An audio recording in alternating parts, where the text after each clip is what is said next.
Bug out bags are such a fun subject. So I pushed the limits a little bit further and configured this micro bug out bag that I'm using specifically for Northeast Ohio, United States. And it has all the essentials I need. Let's have a look. This bug out bag is meant for Northeast Ohio. If you live anywhere else in the world, your bug out bag would probably look a lot different than this one. If you live in Arizona or Texas or Turkey or Mogadishu or wherever you live, your configuration would be different. So the purpose of this bug out bag is to make it one night, maybe 2 nights, maybe from my house to my off-grid property, which is 15 miles away from my house. I can easily hike it in 4 hours or less. And the primary purpose is to preserve my core body temperature. I'm assuming a non-permissible environment, so I'll be not building fires. I'm not purifying water. I'm not carrying any water. So let's take a look at this thing. So extremely small pack. This pack is made by 511 and I leave links in the description for you as always. So on the outside, just because it looks cool, right? You don't want it really on the outside is a knife. It's just a regular knife. 511 makes this one. It has a locking blade. I think this is important. So it's just sharp and just a general purpose knife with a locking blade. Okay, pretty straightforward. Let's open this thing up. Let's see what we have here. Oh, you don't want to see this just yet. No, not going there. Let's go in here. Let's see what we have. Okay, the number one item that I like to carry is a military poncho. And this is just a cheap military poncho to keep the rain off of you, to preserve your core body temperature. And this is really the number one item you want to carry. Stay dry, stay warm, so you can spend the night somewhere underneath a structure or leaning against a tree. And number one item. It's basically a rectangular shaped tarp with a hood on it and a little drawstring so you can draw it tight around your neck to keep your heat inside the poncho, because heat rises, and by closing off the neck area you preserve a lot of the heat. It has grommets on the ends, so you can use this as a tarp for water collection, rainwater collection. It has snaps that snap open, so you can make this a pretty large tarp. And you can string it in between trees with paracord, and then the water would collect in the hood here and you would just fill it into a Ziploc bag for purification. And it instantly warms you up. Right now I can feel the heat building up. So you can put the hood on, you can tighten everything, and if you want to spend the night, I would just lean against the tree like so, stretch out your legs, and this is how I would spend the night. Or you would find a structure and then spend the night inside a structure, but this will keep you dry. Your feet are going to get wet, which is fine. It's not life-threatening. So, military poncho, number one item. Let's see what else we have. Okay, second, look at the size of this. So this is my first aid kit, and this is pretty comprehensive in my opinion. Okay, you tell me otherwise in the comments section. So let's just take a look at what we have. So going from small to large, you always want to have bandages. And I like the fabric bandages. Those are the ones I use the most. Actually, those are the ones I exclusively use when I have any smaller cuts. So that's what you need. You need antiseptic, and you put a Band-Aid on it and you stop most of, the small cuts from there. So going up one step further is a compression gauze. And this compression gauze is vacuum sealed. It has these nice red tabs on here, so you know how to rip it open And this is for one step up. If you have some larger bleeding, this is what you want to use, right? Compression gas. Going up from there is an Israeli bandage. And the Israeli bandages are for pretty large cuts where you have, a lot of bleeding and you want to stop the bleeding. These are really good. They also come vacuum sealed, and you see these orange tabs. You can easily, know where to rip it open. And there are some instructions on the back, and of course you want to know what these instructions are, before you go, into the field. So one step up from the Israeli bandages would be a tourniquet, and this is a tourniquet. If you have cut a major artery, this is what you would put on. You want to practice how to use it, and if you have to put it on yourself, you may have 20 seconds or so to get it on before you, pass out.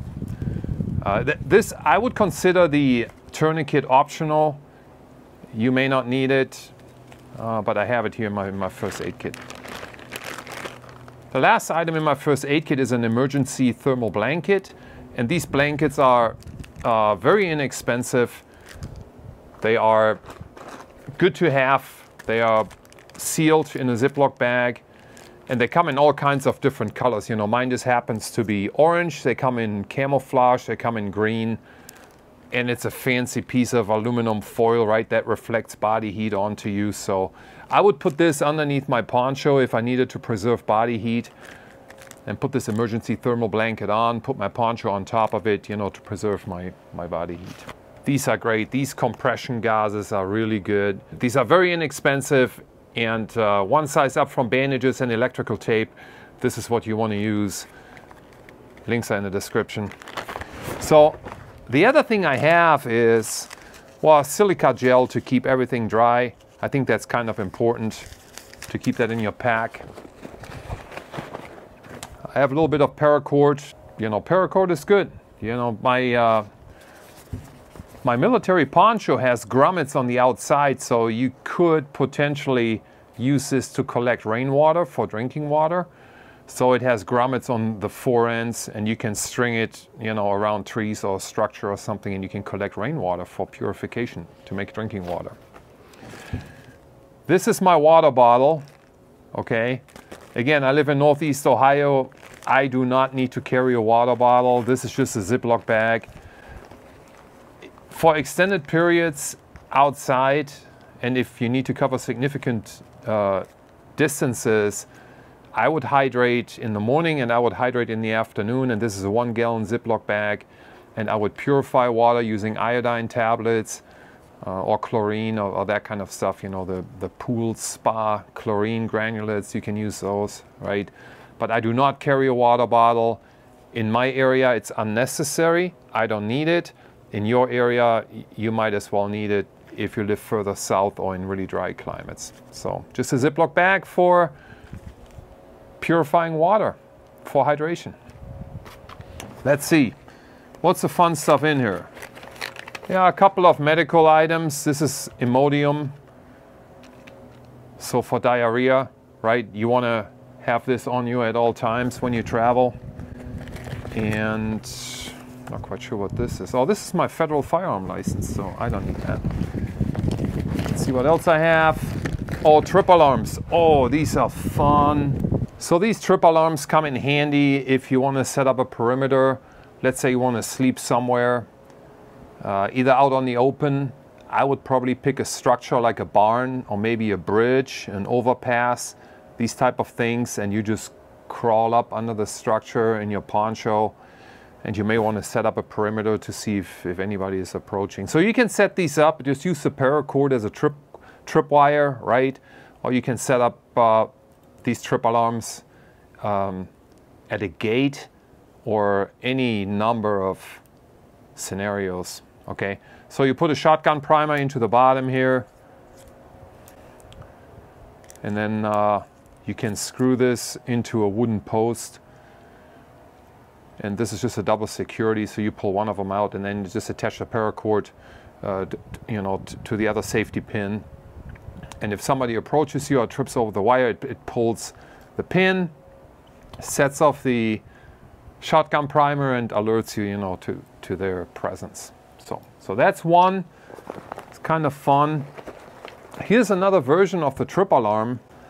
And I like this one better. You know, the same company makes it. Again, links are in the description. And you can either use a shotgun primer right here, or you can use shotgun shells, which I prefer. The reason I prefer shotgun shells is because they are somewhat waterproof, right? If you just have a primer, the minute it gets wet, forget it. You know, they're not going to work. So any type of cheap shotgun shell, I got the safety in here. So you set it up just like this. You mount it either with zip ties or paracord or screws or electrical tape or whatever you have to a post. Put a tripwire to it and then it'll set off the primer of the shotgun shell. The powder of the shotgun shell is not going to ignite. I've shown this in other videos of mine, but it'll make plenty of noise.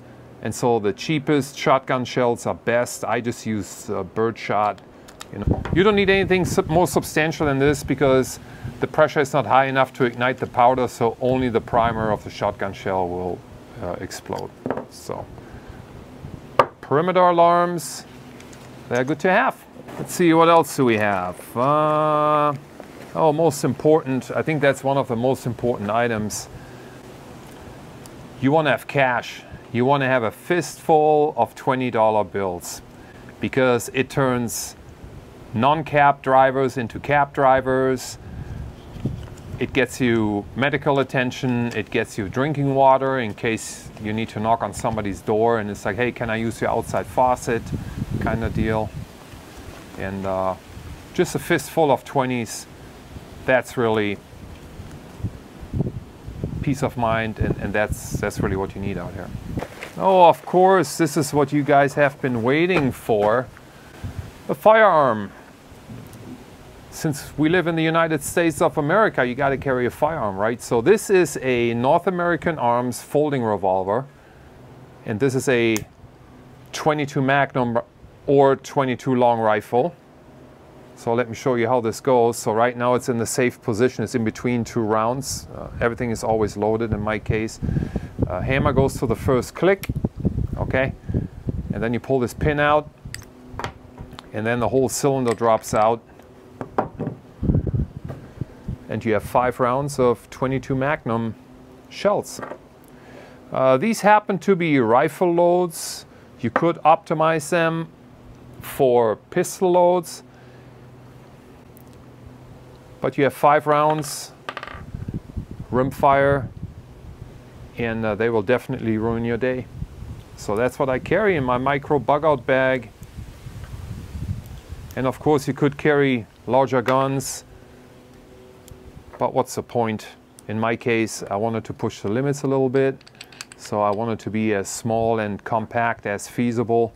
And I think this North American Arms folding revolver just fits the bill. Again, if I need to get somebody off of me, this is more than plenty to ruin their day, right? I'm not fighting off bears. So let's see, nothing else in here. So this is my micro bug out bag, as minimalistic as it gets. So if I could only take 3 items, I always like to play this game. If I only take 3 items, what are the 3 items I would take? Okay, number 1 item, hands down, if I could only take 1 item, it would be my military poncho. This would be the number 1 item if I could only grab 1 thing before I head out on a hike, to hike the 15 miles to my off-grid property or to go anywhere. Military poncho is my number 1 item. Okay, if I could grab another item, let's say I could only grab 2, I would take cash. I would take a fistful of $20 bills because I could knock on somebody's door and I could say, hey, can I spend the night here? I got $40, you know, let me spend the night here. And that's my number 2 item. Number 3 item, what's the other item I would take? It's tough. I would take my first aid kit. My first aid kit would be my number 3 item, either if I injure myself or maybe even more importantly, maybe you can help somebody along the way, right? And you help somebody, you know, they may have resources, you know, you may need, you know, you may start building a community.